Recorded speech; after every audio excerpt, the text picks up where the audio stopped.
think for Marjorie, I'd like to know what she signed up for. Somebody signed up for P3, this person has signed up for.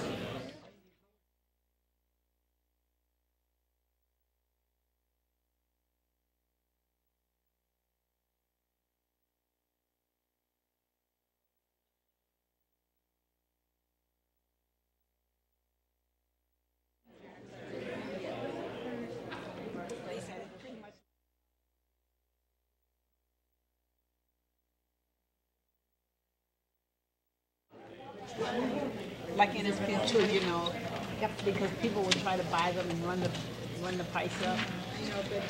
But I think you're right. I think you're right. All right, thank you.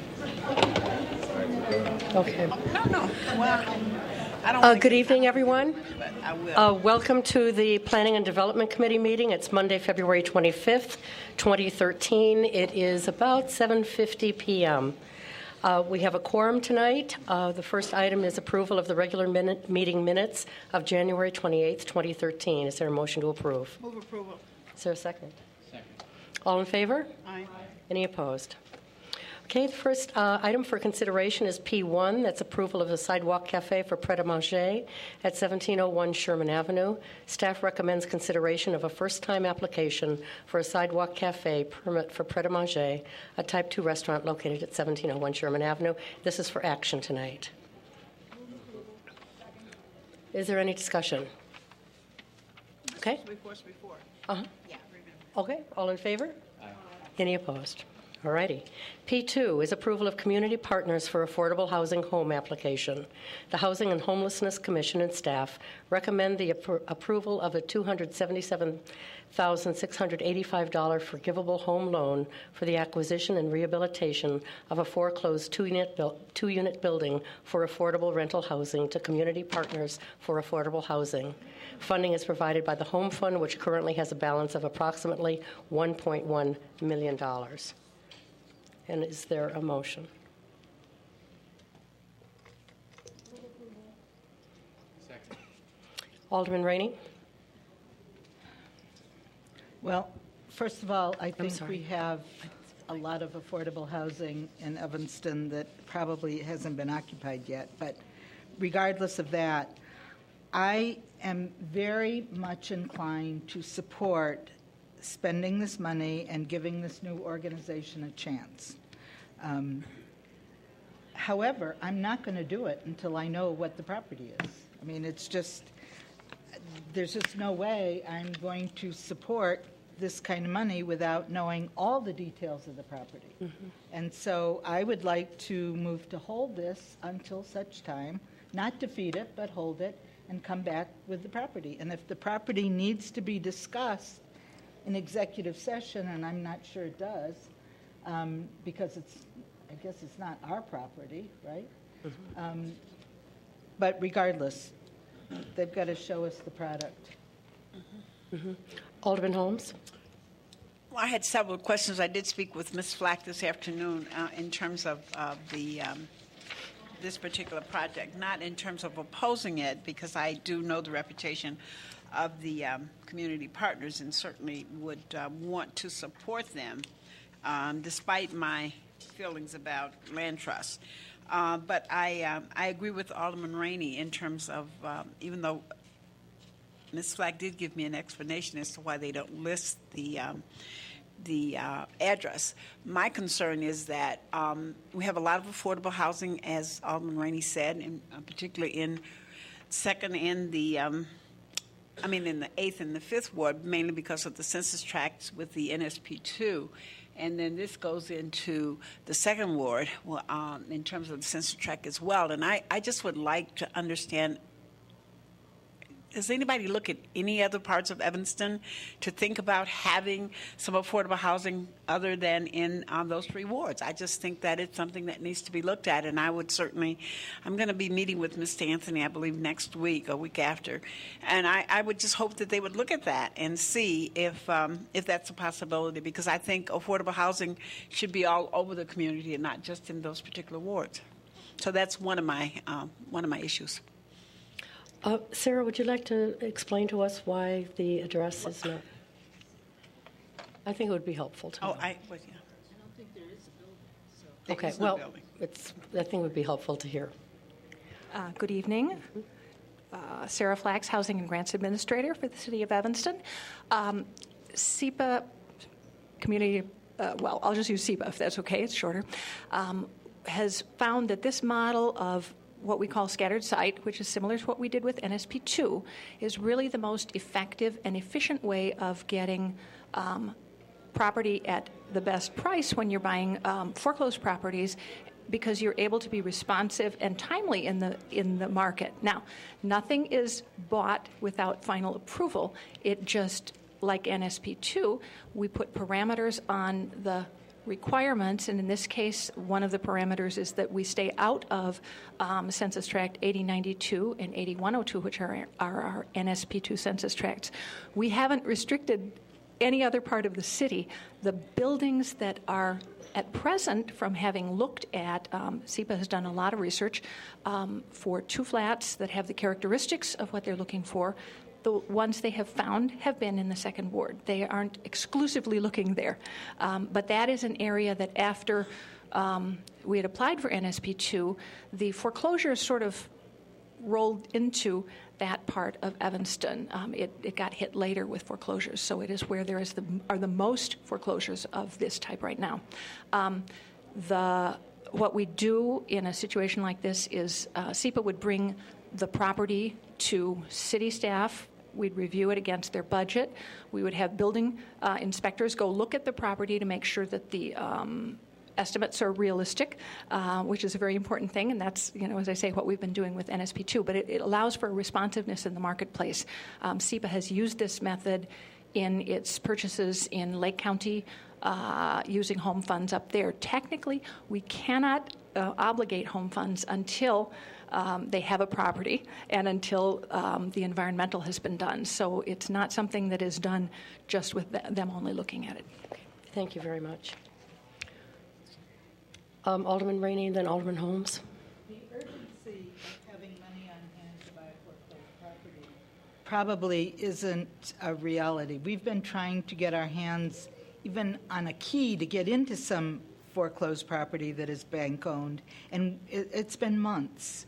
So I think there's going to be plenty of time to locate a property and then come to the city and say, okay, we have a property, it's at whatever street it's at, and we can do in one evening a vote on it if it's a legitimate property. But I just think it's asking too much. First of all, it is not an organization that's been around Evanston. Second, is it a land trust organization? Please tell me it is not. It is? Well, I don't even support land trust purchases. So with the money, we're just going to buy the building and not, what are we going to do? Well, that's one of the things I'm going to be discussing with Mr. Anthony when I meet with him. I didn't realize, I thought we were dissolving the Lighthouse Land Trust group and then starting over with a new group. No. SEPA has taken over the property that was the Citizens Lighthouse Land Trust. They are now responsible for maintaining it in affordability. But I'm talking about going forward. Is the new building going to be a land trust purchase? It will be. It's rental. So the benefit to us is after our 15-year affordability requirement with home, they are saying they will maintain it beyond that up to 99 years in affordability. Oh, good. I was worried about those last 45 years. Yeah. All right, well, forget about the land trust. My issue is show us the building. Tell us the building. I cannot, I urge us not to support this without a building. Alderman Holmes? One of the things that I learned today, too, in talking to with Ms. Flax, in terms of their advisory, they have an Evanston Advisory Board on which our own Alderman Grover is on, and it would have been really nice to have had a listing of the board so that, we would have some of that information, because I think that's important that we know some of our folk were involved. I know some of the names that I know just from knowing what I know, but I think it would have been helpful for the committee as well. Okay. What's your inclination, Was there committee? a motion made? There was a motion that was made and I seconded. move to hold it. Okay. Okay, we've got a motion to hold in a second, so it will be held to the next committee meeting. Or when we identify, so what I'm hearing, you want a board listing and the specific property that's being, is proposed to be rehabbed, and then we'll bring that back. I don't know that we'll have that by next meeting, but when we do, we'll get it. Okay. Okay, we're moving on to item P3. We do have someone signed up for that, Debbie Breitag. And is Marjorie Fuhara here? She's signed up to speak, and I don't know what she wants to speak on. So Marjorie? Okay, so Marjorie, we're going to take you off the list. Okay, Debbie? Hi, I'm Debbie Breitag, the Executive Director of Housing Options. I'm just making myself available should there be any questions. Okay, great, thank you. Okay, item P3 is the approval of housing options for the mentally ill home application. The Housing and Homelessness Commission and staff recommend the approval of a $458,777 forgivable home loan for the rehabilitation of 10 rental units to housing options for the mentally ill. Funding is provided by the Home Fund, which currently has a balance of approximately $1.1 million, and this is for action. Move approval. Is there a second? Okay, yes. Do they own the properties that they're rehabbing? Yes. The one thing about this property is that I was director at Family Focus when they first opened it, bought it, and 20 Wesley? yeah, Or Jackson? It's Jackson. It's right behind Walgreens. Yeah. I opposed that purchase, by the way. Yes, Oh, because well, I attended the open house, and that was all the way back it's then. been fine since It's it been happened. fine, absolutely. But there were people living in there, and they were all thrown out, I mean, it was, But it's been a great property, and I'm happy to have it in the ward. Okay, any other comments? All together. there's been problems. Is everyone ready to vote? All in favor? Aye. Any opposed? Okay. We're going to move on to item P4, which is ordinance 22013, granting major zoning relief to eliminate required off-street parking at 1615 Oak Avenue. City staff recommends the adoption of ordinance 22013, granting major zoning relief to convert 7 required off-street parking spaces into an outdoor seating area and bicycle parking at Smiley Brothers Restaurant and Brewery for a total of 0 off-street parking spaces. This is for introduction. Second. Okay, anyone, is the property owner here? Did they want to speak? Hi? Did you want to introduce yourself and say hi to the committee?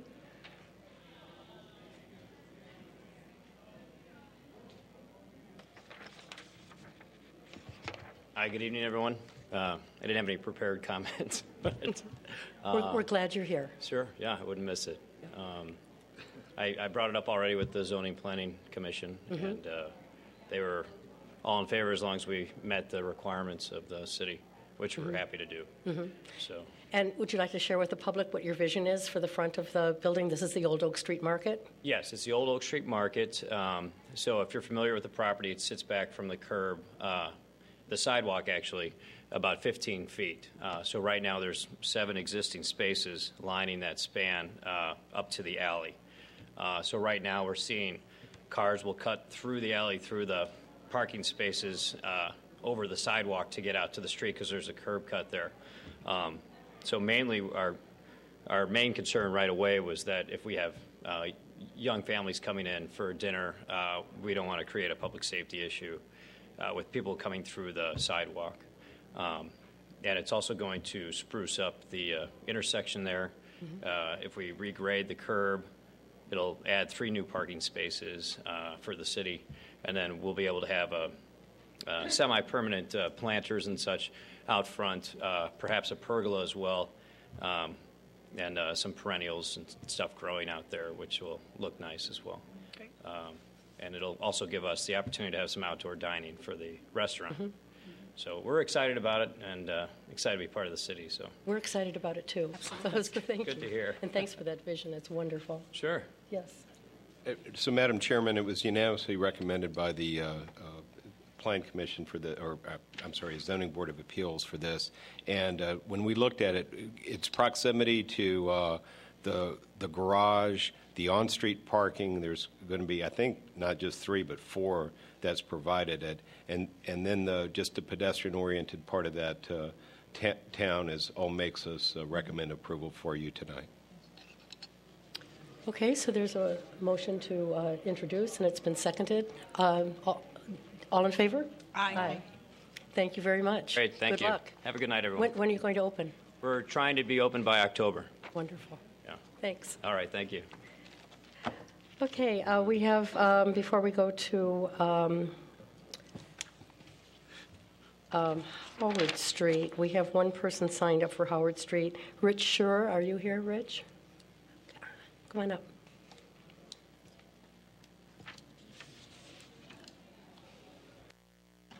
Rich Schur, 1512 Wesley. This is a tough one. The Alderman Rennie, feels that very little hair salon business actually takes place in these businesses. But I have enough confidence in our police department. If anything illicit was going on, they're probably out there and they know what's going on and have put a stop to it. But the argument that starts to let me down a little bit and made me change my mind on this position is the argument that the free market economy will dictate in all cases which businesses should be where and which ones will succeed. So I started to do a little reading up on this, and it works if you have a large catchment area with a lot of businesses. It does not work in spot markets. It's like the average, trying to use an average. And as you know, the old cliche about the 6-foot man that drowns in the average of 4 foot of water, it's 2 feet on one side, it's 8 foot on the other. And I think that's what we're getting into. And I think we need a good balance between what's good for the larger population as opposed to the wishes of a few. If I understand the ordinance right, the businesses that now exist become legal nonconforming. They continue to operate as long as they operate as that business. They can go out of business and bring another business in, if the same business, within a certain period of time, and then they can operate as legal nonconforming. The only time there is a change when the process becomes a special use is if a business goes out of that particular type of business and a certain period of time goes by and another business then wants to come in. And at that time it goes in front of several city commissions. Ultimately it goes in front of you folks, and you can decide at that time whether it is proper for Howard Street as Howard Street exists at that time.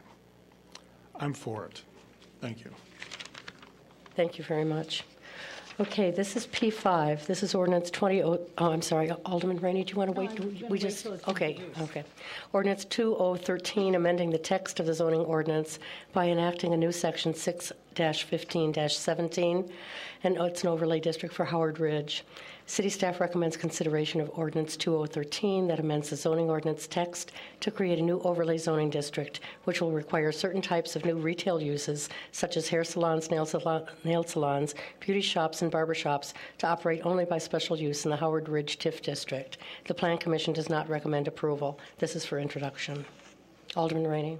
Oh, I'm sorry. Is there a motion? I move approval. Is there a second? Okay. First of all, I brought this to the zoning committee of the Plan Commission. I heard over and over, and I heard again tonight, that the free market should determine uses. Well, I'm going to move next that we eliminate the zoning ordinance because the zoning ordinance establishes the proper uses, the proper mix of uses, the extent of the uses, the intensity of the uses, whether or not they're compatible with other uses. That's what the zoning ordinance is.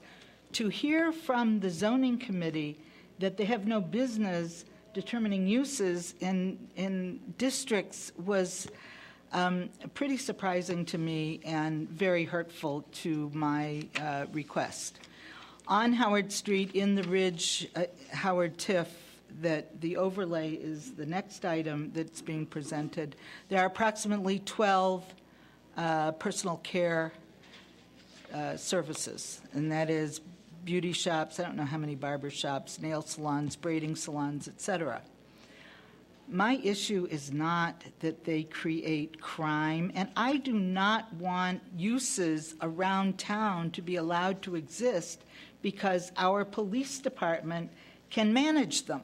That's not what our police department is for. I don't think we have an issue up on Central Street where we say, oh, let it exist because the police department will come out whenever there's a problem. That is the kind of bias and prejudice you only hear about certain streets. You hear that about Church and Dodge. You hear that about Howard Street because that's where all the problems are.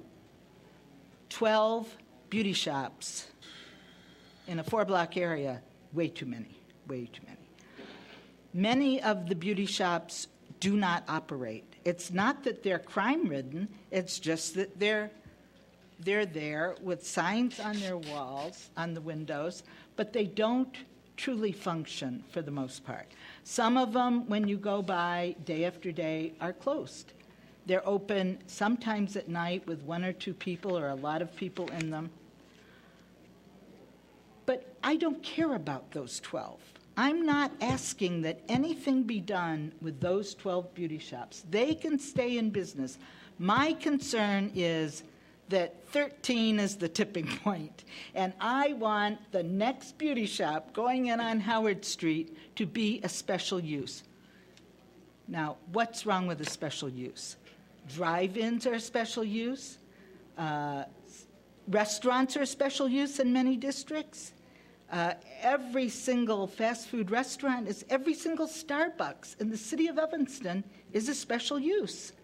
Are we being racist or narrow-minded or putting people out of business? If I heard one more time that by establishing a beauty shop as a special use was putting people out of business, I swear I was going to scream. I'm thinking, does anyone not understand the zoning ordinance? The next beauty shop and the next 20 beauty shops that go into Howard Street need to be a special use. That's all there is to it. It is not a violation of anybody's rights. It is not preventing them from opening. It is simply having them come apply to the Zoning Board of Appeals. They don't have to go through a bunch of city committees. They come to the Zoning Board of Appeals, and it is heard. If there are 4 beauty shops in that block, they might not get approved for a special use. But they will be told, you can go someplace else and get approved. On the opposite side of the street, we have Howard Street in Chicago. There is, and I'm really talking not to you, but to my committee here. There is one beauty shop from Ridge Avenue to the tracks, one. And why is that? That is because the city of Chicago says that if you have more than one beauty shop within 1,000 feet, a beauty shop has to be a special use. This is on Howard Street. This is on Howard Street. Now, you might say to yourself, oh, self, I'll bet that's why we have 12, and they have one. One beauty shop. Hairs R Us, spelled Hairz R Us. And that is in the block immediately east of Ridge. I am not asking, having a special use on the next beauty shop has absolutely no effect on those that are there. They will continue to operate or not operate, to have police issues, no police issues, to have licensing issues, no licensing issues, be the best beauty shops they can be. No effect whatsoever on existing business. None. None. None. The fact that the market is going to decide how many beauty shops could be on Howard Street, I guess that's somebody's fantasy, I don't know, but I think the city of Evanston ought to control it. Just like the city of Evanston needs to control curb cuts, the number of McDonald's and Starbucks on a block. I think 5 laundries on a block is too many. And maybe someday we'll look at that. I don't know that we have that, but I'll bet if 5 or 6 bakeries went in on a block, somebody would say, wait a minute, we should look at this. I don't think maybe we need all those bakeries on one block. But it's not going to hurt anybody who's there. And it's not going to keep anybody who wants to be a beauty shop from being a beauty shop. They can apply. And if they get turned down, they can go where it's not a special use.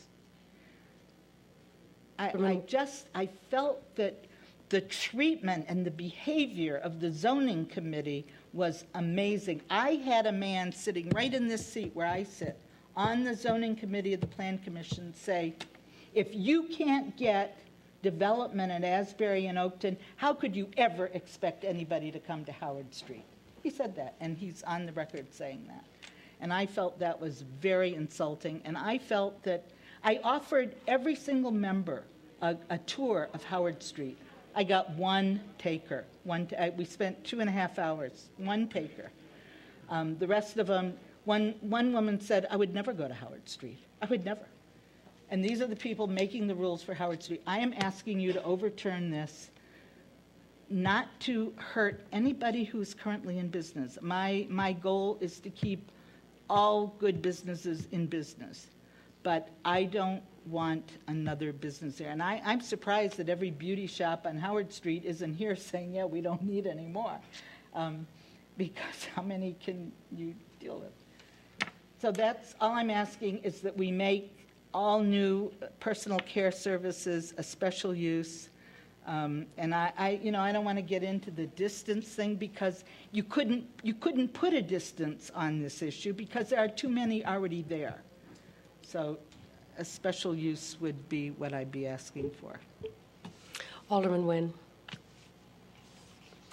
Yes, thank you. Alderman Rainey, that was one of the questions I had, was to find out what is the zoning just directly across the street in Chicago? So, That's to what extent is the playing field not level on our side? It is a permitted use if you establish a beauty shop 1,000 feet away from one that is there. That's interesting. Do you know, how long has that been in place? A while, I think. Are there other restrictions like that for retail uses on the Chicago side? Yes, there are, yeah. What are those? I have it in here. Oh, well. I can shoot it over to you. Well, I'm curious about that Chicago would have that. Is Howard Street, is that widespread in Chicago that they have that that restriction? Mm-hmm. But massage parlors, personal care, which includes beauty shops and barber shops, have this additional restriction. They're a permitted use. I guess the first one that would go in is a permitted use. And then the next one, if it's 1,000 feet away, is permitted. But if somebody wants to go in within, I thought it was 500, but today I confirmed it was 1,000. If you go in between there, then you're a special use. So that's really 2 blocks, at least. Yeah. Mm-hmm. There's only one. Mm-hmm. And for us to put in a... it's essentially the same playing field as What I Chicago. would like to hear from the committee is, why are you, and I don't know if you are thinking this, but why, if a special use is okay for some uses, is it not okay for other uses? I'm not understanding the concern.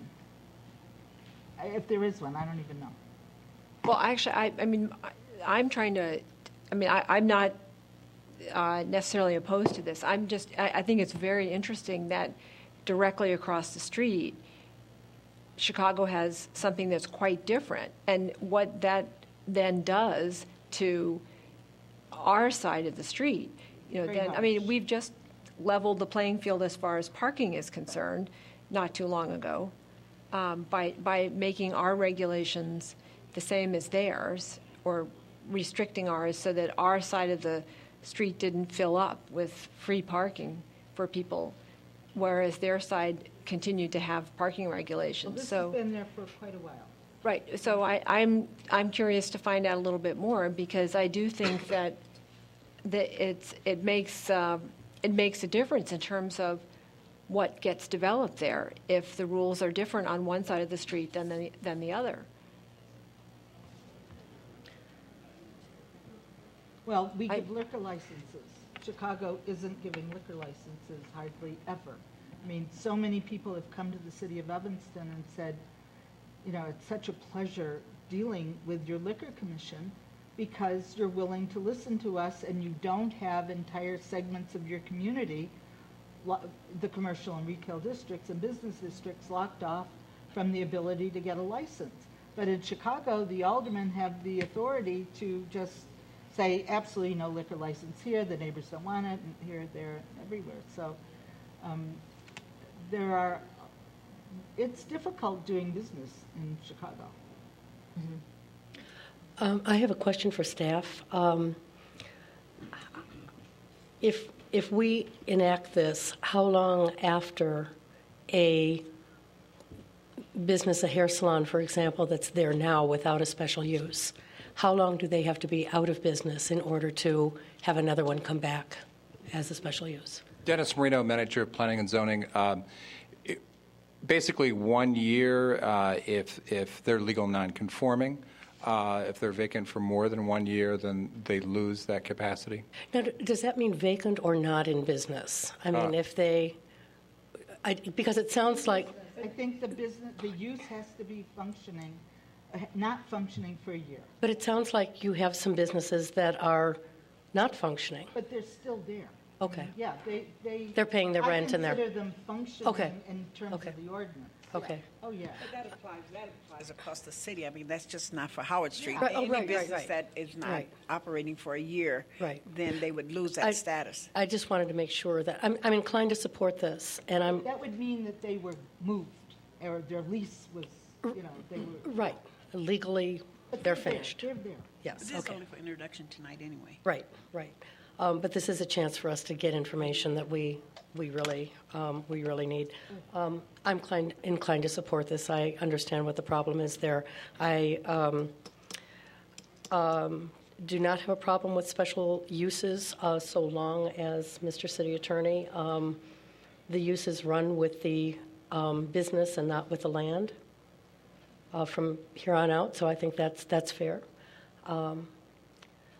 So I'll be voting to introduce. But the people in business now, they're not affected by this. No, I know, and that's clear. I want to make sure that we all understand when those turn over, what the process is, and how long it takes for for another business, a similar business, to come in and qualify as a special use or come in as a special use. So I want to make sure everyone knows that.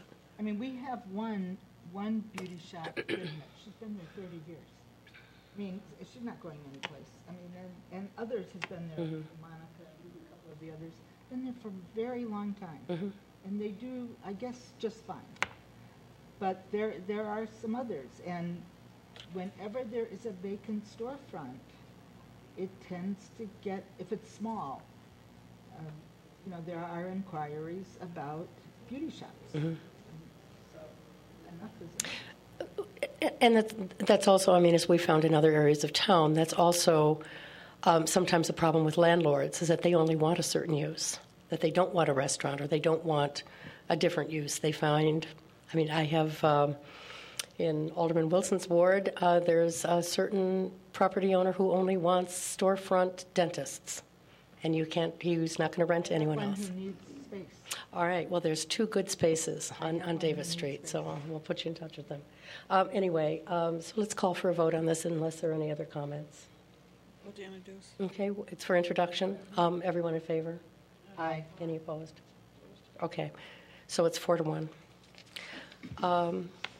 The next item is, and last item is P6, Ordinance 3013, amending the zoning map to place certain properties within the overlay Howard Ridge District. City staff recommends consideration of Ordinance 3013 that amends the zoning map by placing properties in the Howard Ridge TIF District into the new overlay zoning districts, which will require certain types of new retail uses such as hair salons, nail salons, beauty shops, and barber shops to operate only by special use in the Howard Ridge TIF District. The Plan Commission does not recommend approval. This is for introduction. Is there a motion? I so move. Madam Chair, could, Yes. Wait, let me get a second first. oh, I'm sorry. Is there a second? Second. Okay. Could someone like Steve Griffin explain the overlay district so that people understand what this component part is? Sure. Generally, any overlay district, the underlying zoning remains the same, but when there's an overlay, there's an extra cap or allowance, if you will, either to make things more strict or make things more relaxed, if you will. But in this case, the overlay says you can still do all the underlying zoning uses by right, special use, with the exception of these two categories, and that's what then will require a special use permit. There's a similar overlay district on Central Street, for example, that there's underlying zoning but then there's a higher level of regulation associated with because of its overlay. Hopefully that's clearer than it sounded even to me. The part that, the underlying zoning all remains the same. Okay, any other comments? Okay. So it's moved and seconded for introduction. All those in favor, say aye. Aye. Opposed? No. Okay, 4-1 again. Mr. Griffin, are there any items for discussion? No discussion, just a reminder of our workshop this Saturday, 9 o'clock here on vacation rentals. That's all. And any communications? None. Okay, is there a motion to adjourn? So moved. Okay, thank you very much. Oh, and we're going to start City Council in about 5 minutes, which will be about 8:30.